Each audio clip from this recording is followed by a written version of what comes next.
Good morning, everyone. I'm happy to have a few minutes today to speak about this year's stewardship campaign.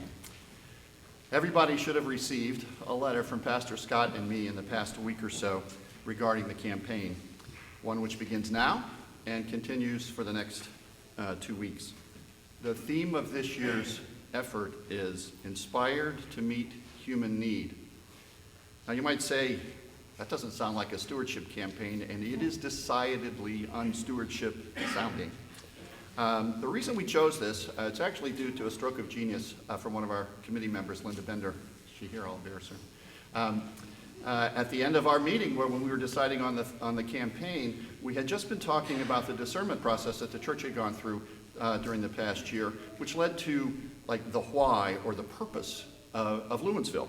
And that simple statement was, loving and serving God by responding to human need.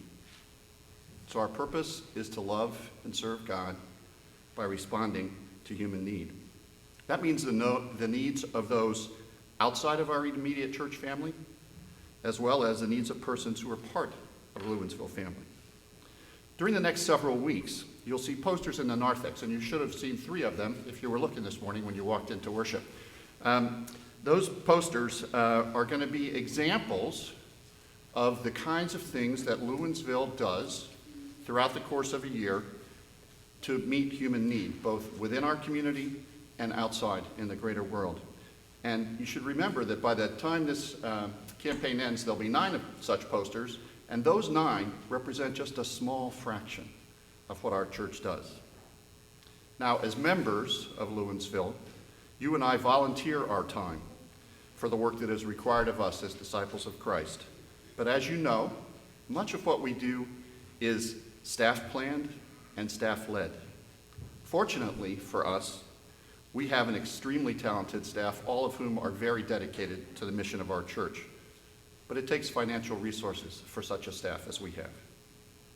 As plans are finalized to commence the capital renovation project, which everyone has so very generously pledged to support, we have to remember that we must operate and maintain our church facility throughout the years during which the project is going to be implemented. That costs money. We support the ministries of others, both in the Washington region and across the world. That costs money. And yes, as you saw in the pledge card and the letter that you received, we support our denomination to the tune of $42.63 per member of our church. Interesting number. I think it's just a result of math.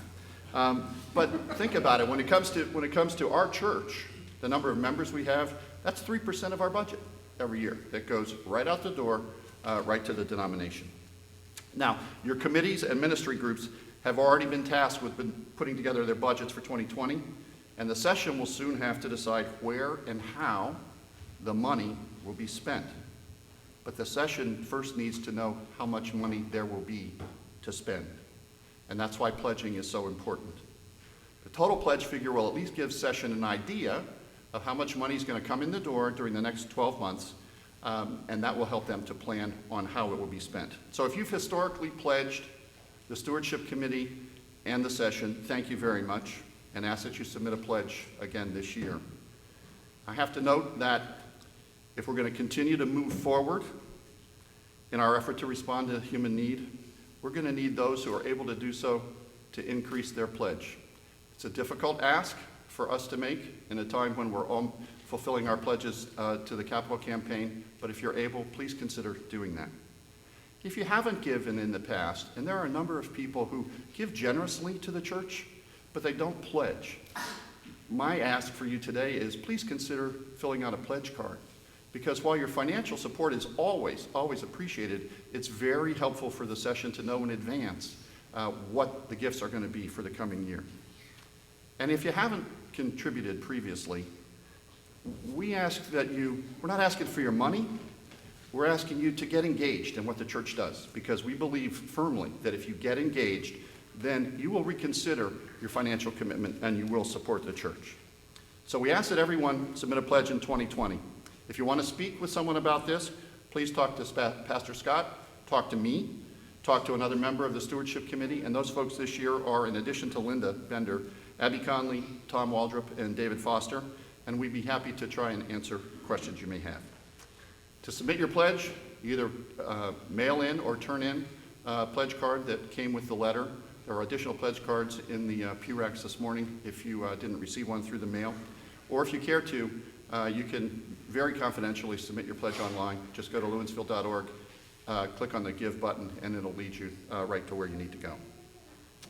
At this morning's 8:30 service, the prayer for illumination offered by Jim Scopolitis reminded all to look inside ourselves to discover not just a feeling of gratitude, but true gratitude for all that we have that comes from God. Let us all try to do that as we determine what portion of financial resources we're each going to pledge in the coming year to Lewinsville. Thank you very much.